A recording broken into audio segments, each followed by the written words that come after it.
नमस्कार, sports dugout देख रहे हैं आप और आपके साथ मैं हूं सुरभि तिवारी। डीडी स्पोर्ट्स में आप सभी का हार्दिक स्वागत है। आज के शो में हम आपके लिए लेकर आए हैं खेल जगत से जुड़ी हुई बड़ी सुर्खियां, अहम खबर, खास रिपोर्ट्स और आपके पसंदीदा खिलाड़ियों से जुड़ी दिलचस्प कहानियां। साथ ही आपको दिखाएंगे सोशल मीडिया की चर्चाएं और खेल इतिहास से जुड़े सुनहरे पलों की झलक। बने रहिए हमारे साथ, क्योंकि स्पोर्ट्स डगआउट में आपको मिलेगा खेल की दुनिया से जुड़ा हर रंग, हर जज्बा सिर्फ आपके लिए। तो चलिए शुरुआत करते हैं आज की अहम सुर्खियों से।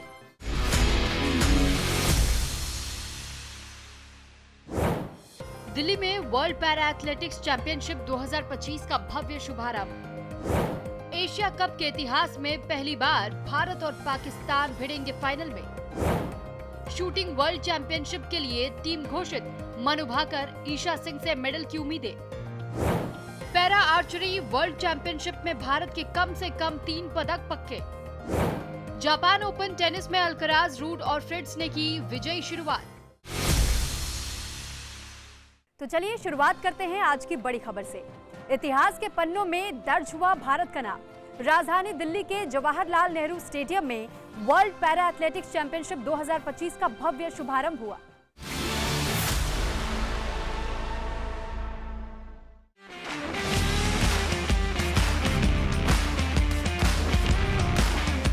प्रधानमंत्री नरेंद्र मोदी ने उद्घाटन समारोह में कहा, पैरा एथलेटिक्स न सिर्फ बाधाएं तोड़ रहे हैं बल्कि नए मानक भी गढ़ रहे हैं। भारत ने अपने सबसे बड़े दल 73 खिलाड़ियों के साथ इस ऐतिहासिक टूर्नामेंट में एंट्री की है।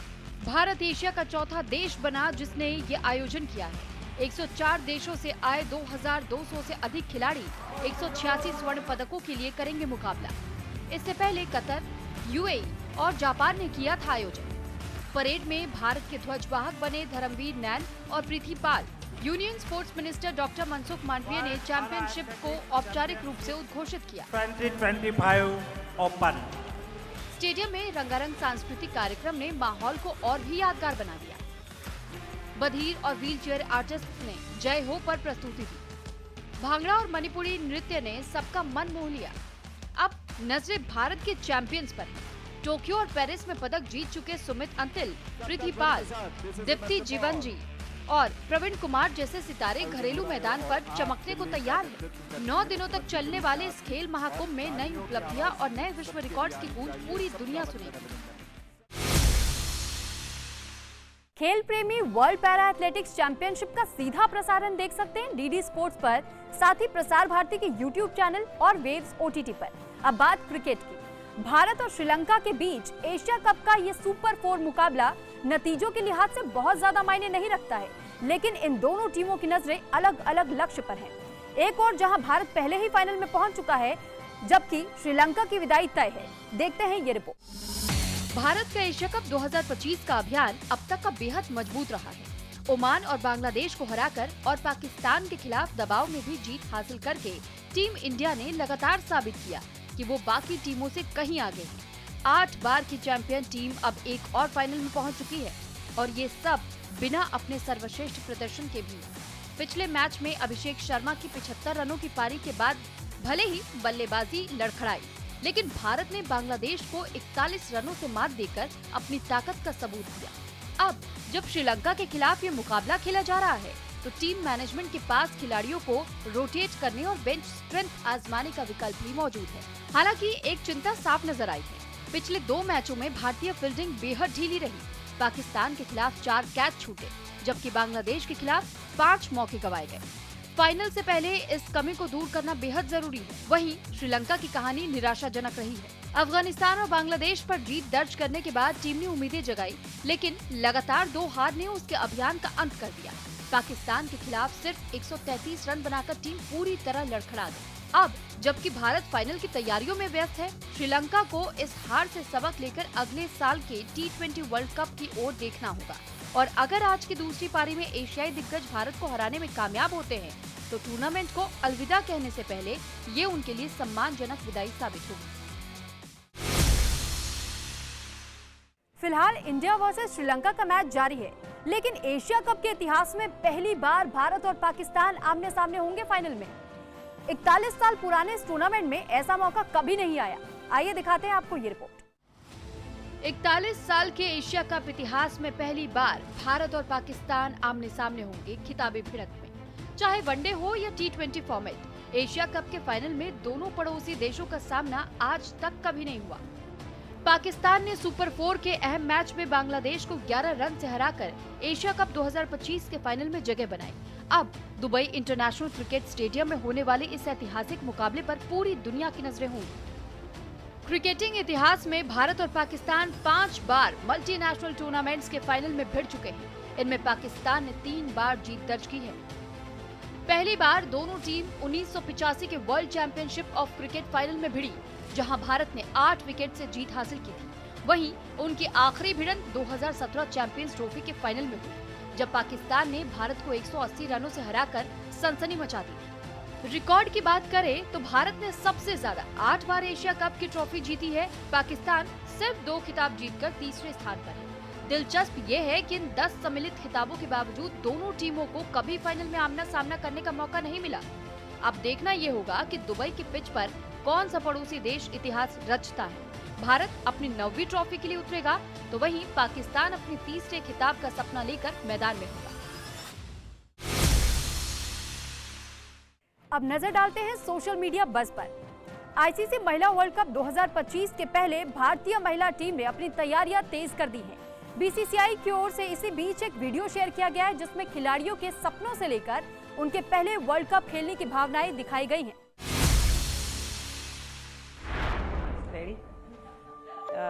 Hi Radha Yadav. Hi Jamie. क्रांति गौड़ के लिए है। Sri Charni. This message is for Harleen. Uma Chhetri. Message to Arundhati Reddy.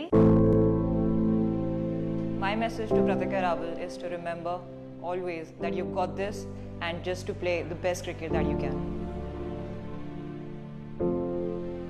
It's always been a dream to play an ODI World Cup for India. So enjoy yourself. थोड़ा सा emotional ये हो रहा है, बट जो भी अभी तक तूने हार्ड वर्क किया है, आई थिंक बहुत ही प्योर रहा है और ऑनेस्टी से रहा है, तो आई थिंक ये उसी चीज़ का रिवॉर्ड है।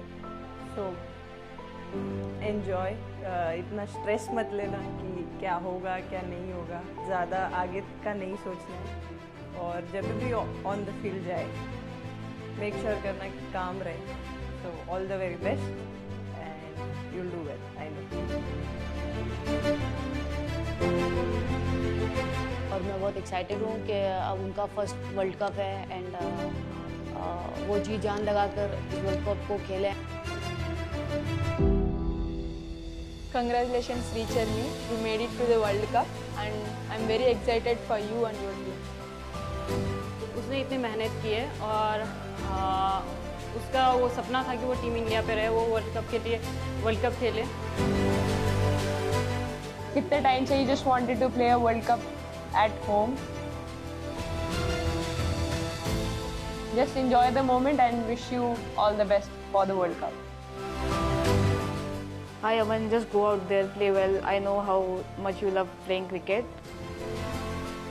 Every moment, every season, every hardship, the ups, the downs, the tears, the sweat, the sacrifices, everything has prepared you for such a time as this. All I would say is that by you being you is when you've always done the best for the team. And what sets you apart is you've always thought of doing well for the team, and when you've had that mindset, you've always contributed and you've always done special things.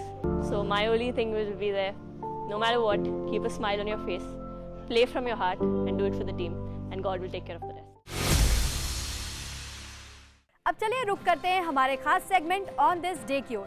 आज ही के दिन सितंबर 1973 में basketball के महान खिलाड़ी will Chamberlain ने ABA के San Diego कॉन्किस्टाडोर्स के साथ प्लेयर कम कोच के रूप में साइन किया था।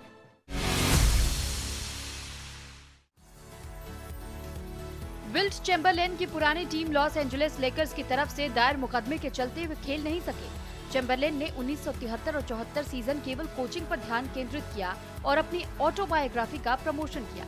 अधिकांश कोचिंग जिम्मेदारी उनके असिस्टेंट स्टैन एल्बेक ने संभाली। सीजन के अंत तक विल्ट ने कोचिंग से भी संन्यास ले लिया और अपने शानदार करियर का एक और अध्याय समाप्त किया।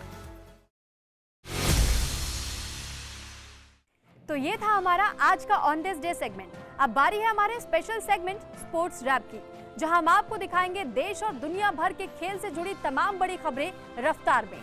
तो पेश है आज की टॉप स्पोर्ट्स न्यूज दुनिया भर के खेल से रफ्तार के साथ।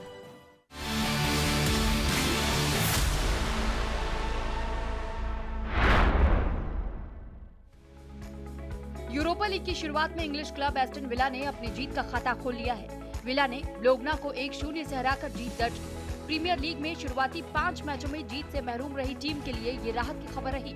वहीं स्कॉटलैंड की रेंजर्स टीम को जेनेक के खिलाफ 0-1 से हार झेलनी पड़ी। इस हार से उनके मैनेजर रसेल मार्टिन की कुर्सी पर संकट मंडराने लगा है। यूरोपा लीग का ये सीजन इंग्लिश और यूरोपीय क्लबों के बीच दिलचस्प प्रतिस्पर्धा लेकर आया है। ला लीगा के मुकाबले में बार्सिलोना ने ओविएडो को 3-1 से हराया। शुरुआती हाफ में गोलकीपर की गलती से पिछड़ने के बाद बार्सिलोना ने जबरदस्त वापसी की। एरिक गार्सिया, रॉबर्ट लेवेंस्की और रोनाल्ड अराउजो ने गोल दाग करके टीम को लगातार 5वीं जीत दिलाई। इस जीत के बाद बार्सिलोना अंक तालिका में 15 अंकों के साथ दूसरे स्थान पर है और सिर्फ 2 अंक पीछे है रियल मैड्रिड से, जिसने सभी 6 मैच जीतकर शीर्ष स्थान पर मजबूती से पकड़ बनाई है। स्पेन और बार्सिलोना के दिग्गज मिडफील्डर सर्जियो बुस्केट्स ने संन्यास का ऐलान किया है। 37 वर्षीय बुस्केट्स इस मेजर लीग सॉकर सीजन के बाद फुटबॉल को अलविदा कह देंगे। बुस्केट्स ने बार्सिलोना की एकेडमी से शुरुआत की थी और 2008 में सीनियर डेब्यू किया। उन्होंने क्लब के लिए 700 से अधिक मैच खेला और 9 ला लीगा के साथ 3 चैंपियंस लीग खिताब जीते। स्पेन के लिए उन्होंने 143 अंतर्राष्ट्रीय मैच खेले और 2010 विश्व कप और 2012 यूरो जीत में अहम भूमिका निभाई। जापान ओपन में विश्व नंबर 1 कार्लोस अल्कराज ने अपने अभियान की विजयी शुरुआत की। अर्जेंटीना के सेबेस्टियन बायस के खिलाफ अल्कराज को चोट और बारिश की बाधा झेलनी पड़ी, लेकिन उन्होंने 6-4 और 6-2 से जीत दर्ज की। वहीं चौथी वरीयता प्राप्त कैस्पर रूड ने जापान के शिंटारो मोचिजुकी को हराकर अगले दौर में जगह बनाई। अमेरिकी टेलर फ्रिट्ज और डेनमार्क के होल्गर रूने ने भी कठिन मुकाबलों में जीत हासिल की। चीन ओपन टेनिस टूर्नामेंट में इटली के यानिक सिनर ने विजयी शुरुआत की है। बीजिंग में खेले जा रहे अपने पहले राउंड के मैच में उन्होंने क्रोएशिया के सिलिच को 6-2 से हराकर अगले दौर में जगह बनाई। यूएस ओपन फाइनल में कार्लोस अल्कराज से हार के बाद सिनर पहली बार कोर्ट पर उतरे और बेहतरीन टेनिस खेली। 24 वर्षीय सिनर ने 2023 में चीन ओपन का खिताब अपने नाम किया था और इस बार एक बार फिर चैंपियन बनने की कोशिश करेंगे। अब उनका अगला मुकाबला टेरेंस एटमैन से होगा। एशिया कप के सुपर 4 में पाकिस्तान ने बांग्लादेश को 11 रन से हराकर फाइनल में प्रवेश कर लिया है। पाकिस्तान ने पहले बल्लेबाजी करते हुए सिर्फ 135 रन बनाए थे, लेकिन गेंदबाजों ने शानदार प्रदर्शन कर टीम को जीत दिलाई। बांग्लादेश की टीम 44 पर 4 विकेट गंवाकर दबाव में आ गई और अंत तक उभर नहीं पाई। पाकिस्तानी गेंदबाजों ने छोटी सी चुनौती को मजबूत बना दिया। अब एशिया कप का खिताबी मुकाबला भारत और पाकिस्तान के बीच खेला जाएगा, जो क्रिकेट फैंस के लिए सुपरहिट भिड़ंत साबित होगा। भारत के खिलाफ आगामी टेस्ट सीरीज से पहले वेस्टइंडीज को झटका लगा है।